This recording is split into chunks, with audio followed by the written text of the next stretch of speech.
کله چې مجاهدینو د ډاکټر نجیب حکومت نسکور کړ نو هغه هڅه وکړه چې هند ته لاړ شي، خو هوایي ډګر کې له تګ وګرځول شو او اړ و چې راشي او د ملګرو ملتونو په دفتر کې استوګن شي. د استوګن کېدو سره د هغه لپاره یو پخلیوال ګمارل شوی و. هر سهار بتلو د ډاکټر صاحب لپاره به 1 کیلو غوښه راوړه. د وخت په تېرېدو سره چې په کابل کې د مجاهدینو ترمنځ تنظیمي جګړې زیاتې شوې، کابل ښار تقریبا کلابند حالت درلوده، خوراکي توکي او نور کم شو، بیکاري زیاته شو او خلک له سخت غربت سره مخ شو. نو د قصاب ته دا پوښتنه پیدا شوه چې دا سړی د چا لپاره هره ورځ 1 کیلو غوښه وړي او ولې داسې پېښ نه شو چې دا 1 کیلو غوښه چې هره ورځ وړل کېږي 2 ورځو کې ویوړل شي، ځکه چې دغه قصاب ته خپله پته وه چې ډېر شتمن خلک وو، پخوا به یې غوښه ترې هره ورځ وړه، خو اوس یې په اونۍ کې هم نه وړه.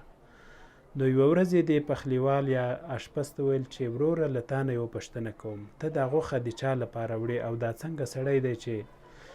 د دومره قیمتۍ او بیکارۍ سره سره د ده په ژوند اغیز نه کیږي او هره ورځ بیا هم ته 1 کیلو غوښه وړې.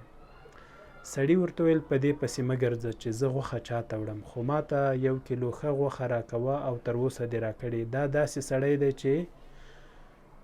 زما زړه کې هم ځای لري، ستا زړه کې به هم ځای لري. قصاب ورته وویل چې تر اوسه ما ښه غوښه درکړې، خو دا یوه غوښتنه مې ومنه چې د دې سړي په هکله به راته وایې چې څوک دی. بالاخره د پخلیوال یا اشپز ورته ویل چې دا خو پخوانی ولسمشر ډاکټر نجیب دی چې د ملګرو ملتونو دفتر کې استوګن دی او ملګري ملتونه د ده ورځنی لګښت ورکوي، هغه ته زه دا غوښه وړم. قصاب ډېر خوشحال شو، ویل چې له دې وروسته به لا نوره ښه غوښه درکوم، خو له ډاکټر صاحب به زما یوه پوښتنه هرومرو کوي او هغه دا چې ده پخوا ویل چې که چیرې زه له واک وغورځېږم کابل کوڅې به په وینو سرې شي، کابلی یا افغان پیغلې به بې پته شي او افغانستان یا کابل ښار به د تنظیمي ډلو ترمنځ وویشل شي.